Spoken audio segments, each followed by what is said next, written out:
అక్కడ చూసుకున్నట్టయితే నవీన్ యాదవ్ గారికి గెలుపు పూర్తిగా ఖాయమవుతుంది. 8 రౌండ్లు పూర్తయినా 22,000 మెజారిటీ కనిపిస్తా ఉన్నది. ఎట్లా అనిపిస్తుంది నేను ఎట్లా?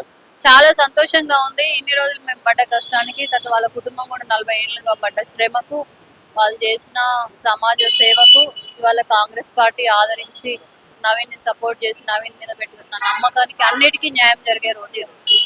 8 రౌండ్లు పూర్తయినా ఇంకా 4 రౌండ్లు ఉన్నాయి. మీరు 6కు పట్టుకుని వచ్చారు. మరి నమ్మకం నవీన్ గెలుస్తాడని మేము నామినేషన్ రోజే చెప్పినాం కదా.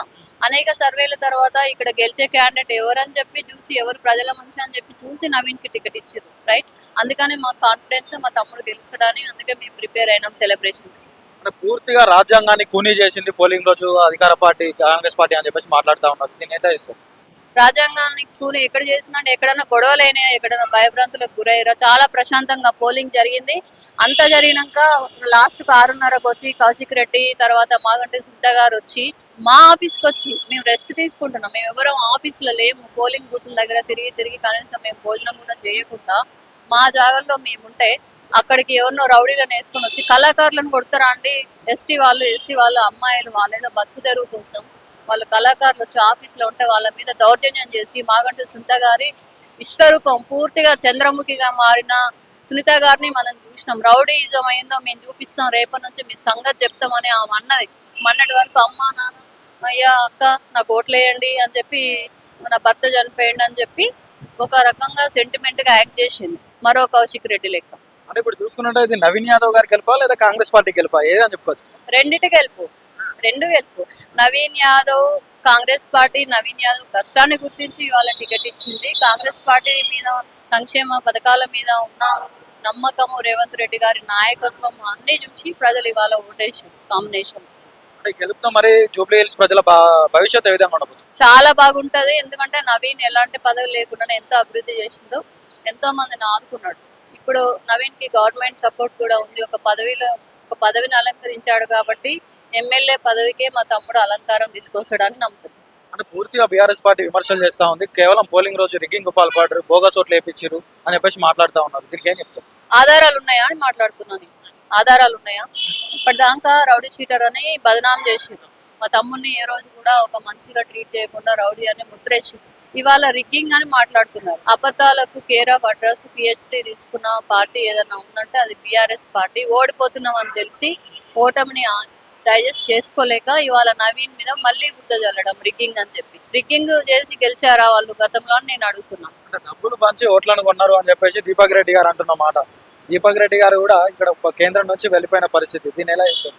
అసలు బీజేపీకి ఎంత మెజార్టీ వచ్చిందో ఎంత తక్కువ మెజార్టీ వచ్చిందో మీకు తెలుసు. పరువు పోతుంది బరిలో లేకుండా నిలబడ్డారు తప్ప బీజేపీ పార్టీ గురించి మాట్లాడుకోవడం వేస్ట్. ఇక చెప్పాలంటే ఇద్దరు ఒకటే కాబట్టి సగం ఓట్లు మేము ఎట్లాగో ఓడిపోతాం కాబట్టి బీఆర్ఎస్ వేద్దామని వేసి ఇద్దరు చేతులు కలుపుకున్న తోడు దొంగలు. వాళ్ళ గురించి మాట్లాడి నా టైం వేస్ట్ చేయొద్దు. పూర్తిగా సానుభూతితోటి గెలిచే ప్రయత్నం చేసింది బీఆర్ఎస్ పార్టీ.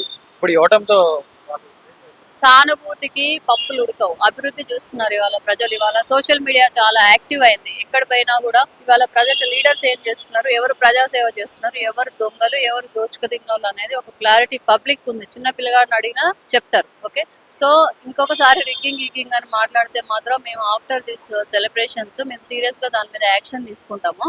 తర్వాత రిగ్గింగ్ చేసి గెలిచేవాడైతే నవీన్ 2 సార్లు ఓడిపోయేవాడు కాదు కదా, మరి అప్పుడు కూడా రిగ్గింగ్ చేసి గెలిచేవాడు కదా. ప్రజల తీర్పుని గౌరవించాలి. అది బీఆర్ఎస్ కి బీజేపీకి చేత కాదు. వాళ్ళ జూబ్లీస్ ప్రజల మనోభావాలను దెబ్బతీయొద్దు. నవీన్ విజయాన్ని వాళ్ళు అందించారు, వాళ్ళని మనం ప్రజా తీర్పుని స్వాగతించాలి.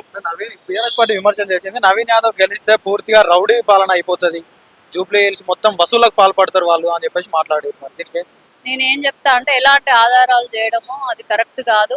నవీన్ ఓపెన్ ఛాలెంజ్ చేసిండు, నేను రౌడీనని ప్రూవ్ చేస్తే రాజకీయాల నుంచి నేను తప్పుకుంటా, మీరు తప్పుకుంటారా కేటీఆర్ అని చెప్పి ఓపెన్ ఛాలెంజ్ చేస్తే ఈ రోజు కూడా కేటీఆర్ దగ్గర సమాధానం లేదు అసలు.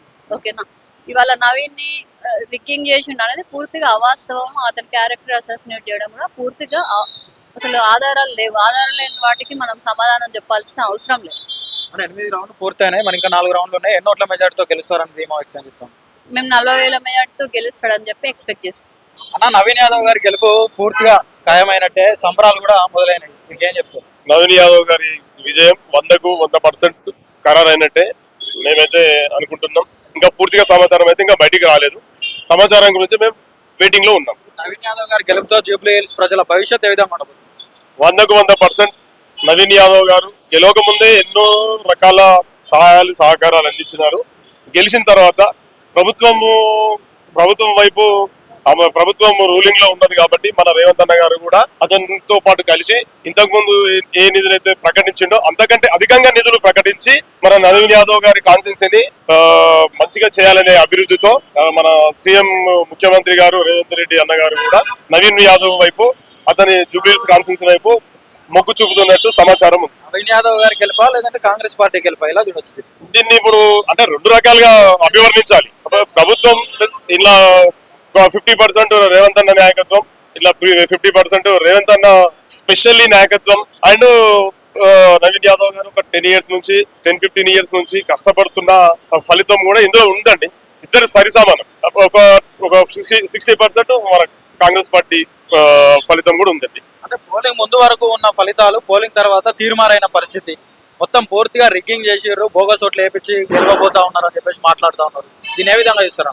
ఎవరండి అన్నది అసలు అర్థం కాదు. రిగ్గింగ్ జరిగిందని 100% సాదా సీదాగా జరిగింది ఎలక్షన్స్. ఇందులో ఎలాంటి రిగ్గింగ్ జరగలేదు. టిఆర్ఎస్ వాళ్ళే రౌడీయిజం ప్రయోగించి కాంగ్రెస్ పార్టీ అయినటువంటి అభ్యర్థి నవీన్ యాదవ్ పైన, వాళ్ళ కుటుంబం పైన ఎన్నో దుష్ప్రచారాలు చేసి అతని పైన ఏదో నిబంధనలు అబంధాలు వేసి అతని మీద ఏదో అతన్ని తప్పుల్లో చూపించి అతనికి రావాల్సిన ఓట్లను రాకుండా చూడాలని ఇది ముమ్మాటికి నవీన్ యాదవ్ పడ్డ కష్టం. రేవంత్ అన్న ఒక దేవుని రూపంలో వచ్చి నవీన్ అన్నకు చేసినటువంటి ఏరియా ప్రచారం గాని చూడండి, అతను చేస్తున్న 6 గ్యారెంటీల పథకాలు కూడా ప్రతి పథకం అమలైంది. కాబట్టి కాంగ్రెస్ ప్రభుత్వాన్ని గుర్తించి ఈ రోజు జూబ్లీహిల్స్ నియోజకవర్గ ప్రజలు అనువైన ఫలితాన్ని నవీన్ యాదవ్ కి ఇది కాంగ్రెస్ ప్రభుత్వానికి ఇది ఒక బహుమతి. కాంగ్రెస్ పార్టీ అధికారంలో ఉంది కాబట్టి రాజ్యాంగాన్ని కూనీ చేసినారు. పోలింగ్ రోజు పోలీస్ వ్యవస్థను అంతా కూడా వాళ్ళ ఆధీనంలోకి తీసుకొని ఇచ్చేసినారు అని చెప్పేసి మాట్లాడుతున్నారు. ఇంకేం చెప్తారు? ఒకప్పుడు బై ఎలక్షన్ గతంలో మునుగోడులో కూడా జరిగిందండి. అప్పుడు ఇదే విధంగా జరిగిందా? అప్పుడు ఎవరు గెలిచారు? టీఆర్ఎస్ అభ్యర్థి గెలిచింది కదా. అప్పుడు రూలింగ్ లో గవర్నమెంట్ టీఆర్ఎస్ ఉంది కాబట్టి రూలింగ్ అభ్యర్థిని గెలిపించుకున్నారు.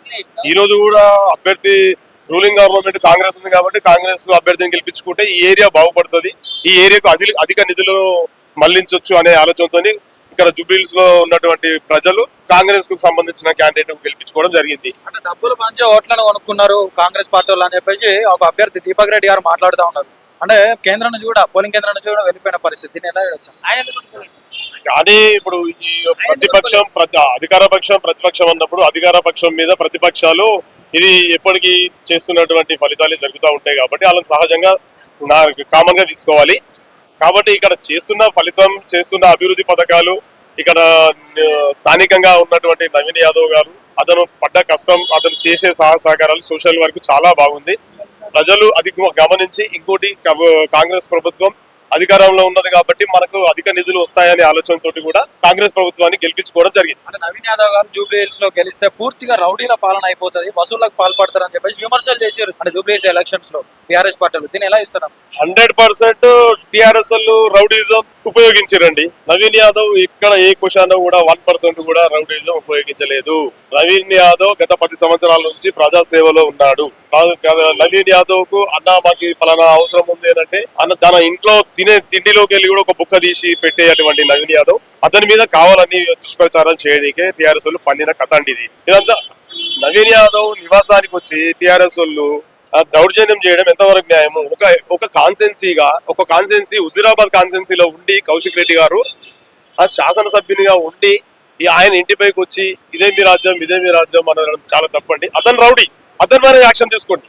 అతను వచ్చి మా నవీన్ యాదవ్ దగ్గరకు వచ్చి ఇంటికి వచ్చి దౌర్జన్యం చేయడం చాలా తప్పుగా వర్ణిస్తున్నాం మేము. అతని పైన తగిన శిక్ష తీసుకోవాలని మీడియా మిత్రులు కోరుతున్నాం. అలా చూసుకున్నట్టయితే కౌంటింగ్ లో పూర్తిగా ఆధిపత్యం చెలాయిస్తున్న పరిస్థితి కాంగ్రెస్. దీన్ని ఎలా ఇస్తారు? ప్రజా తీర్పు గౌరవించాల్సిందే. టెక్నికల్ గా వాళ్ళు గెలిచారు, నైతికంగా మేము గెలిచాం. ఈ రోజు కాంగ్రెస్ వైఫల్యాలు మాయమాటలతోని మభ్యపెట్టి అధికారంలోకి వచ్చిన కాంగ్రెస్ వైఫల్యాలను ఇంకా నమ్మే స్థితిలో ప్రజలు ఉన్నారేమో తెలియదు. ఇంకా 3 సంవత్సరాల కాల వ్యవధి ఉంది.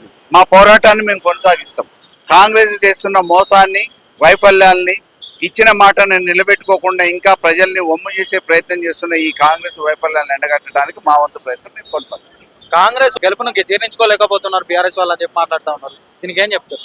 ఇది ప్రజాస్వామ్యం. తప్పకుండా ఎన్నికలలో గెలిచిన తర్వాత మేము స్వాగతిస్తాం. ప్రజలు ఇచ్చిన తీర్పుగానే భావించాల్సిన బాధ్యత ఉంది, భావిస్తాం. పోలింగ్ విధానాన్ని ఎట్లా చూస్తారన్న? సక్రమంగా జరిగిందా? పోలింగ్ రోజు కానీ పోలింగ్ కంటే ముందుగానే జరిగిన అనేక రకమైన అధికార దుర్వినియోగం, అక్రమాల మీద ఎప్పటికప్పుడు ఎన్నికల సంఘానికి నివేదించడం జరిగింది. అయినా తూతూ మంత్రంగా చర్యలు చేపట్టింది తప్ప కనీసం దాని మీద శ్రద్ధ పెట్టింది లేదు, ఆసక్తి కనపరిచింది లేదు, కట్టుదిట్టమైన చర్యలు చేపట్టింది లేదు, నిఘావించింది కూడా లేదు. ఈ రోజు ఎన్నికలు జరిగినాయి, విజయం వాళ్ళని వరించి ఉండొచ్చు. అధికారాన్ని అడ్డం పెట్టుకొని అన్ని రకాలుగా సామ భేద దాన దండోపాయాలు ఉపయోగించిన కాంగ్రెస్ అధికారంలో ఉంది కాబట్టి ఈ రోజు విజయం సాధించుండొచ్చు. ప్రజలలో మేము విజయం సాధించినట్టు భావిస్తాం. గతంలో మునుగోడులో కూడా బై ఎలక్షన్ జరిగినాయి. అప్పుడు బీఆర్ఎస్ పార్టీ అధికారంలో ఉన్నప్పుడు కూడా ఏం చేసింది మరి అని చెప్పేసి మాట్లాడుతున్నారు కాంగ్రెస్ వాళ్ళు. దీనికి వాళ్ళు ఏమన్నా అనుకోవచ్చు. డెఫినెట్ గా మేమైతే ఇటువంటి అధికార దుర్వినియోగం చేయలేదు, పాల్పడలేదు. వాళ్ళు కూడా అనేక సందర్భాలలో గెలిచిపోయిన సీట్లలో మళ్ళీ ఓడిపోయిన సీట్లలో గెలిచిన సందర్భాలు ఉన్నాయి. 5 మంది ఎమ్మెల్యేలకే పరిమితమైన వాళ్ళు మళ్ళీ అధికారంలోకి వచ్చారు. కాబట్టి రాజకీయాలలో గెలవనోళ్ళు లేరు, ఓడిపోలేరు లేరు. 100% మేము ఓటమిని ఆత్మావలోకం చేసుకుంటాం. మళ్ళీ ఏంటి లోపాలు ఏంటి అనేది సర్దిద్దుకునే ప్రయత్నం చేస్తాం. తప్పకుండా సమీక్ష చేసుకొని ప్రజల మధ్య అంటే ఫలితాలు కూడా స్వల్ప ఆధిక్యతతోనే ఉంటాయి అనుకున్నారు, కానీ ఇప్పుడు భాజపా మెజారిటీ దిశగా కాంగ్రెస్ పార్టీ పోతుంది. దీన్ని ఎలా ఇస్తారు? వాళ్ళ రిగ్గింగ్ కూడా ఆ స్థాయిలోనే జరిగింది కదా, వాళ్ళ దొంగ ఓట్లు కూడా ఆ స్థాయిలోనే వేసిరు కదా, కాబట్టి అదే స్థాయిలో మెజారిటీ కూడా వస్తుంది కదా. 100% జరిగింది. అయినా ఇప్పుడు దాని గురించి మనం మాట్లాడలేము. తీర్పు వచ్చింది. I wish to Naveen all the best. Polling ముందు రోజులు కూడా అన్ని చూసుకున్నట్టయితే ఎగ్జిట్ పోల్ ఫలితాలన్నీ కూడా బీఆర్ఎస్ పార్టీ వైపు ఉంటే, పోలింగ్ తర్వాత పూర్తిగా తారుమారైన పరిస్థితి. దీని ఎలా ఇస్తారు? ప్రజల అభిప్రాయం బీఆర్ఎస్ వైపు ఉంది. వీళ్ళు అక్రమాలకు పాల్పడి డబ్బులు వెదజల్లి పోలీసు యంత్రాంగాన్ని ఉపయోగించుకొని ఏకపక్షంగా అధికార పార్టీ నాయకులు దొంగ ఓట్లకు పాల్పడ్డారు. ఆ విజయం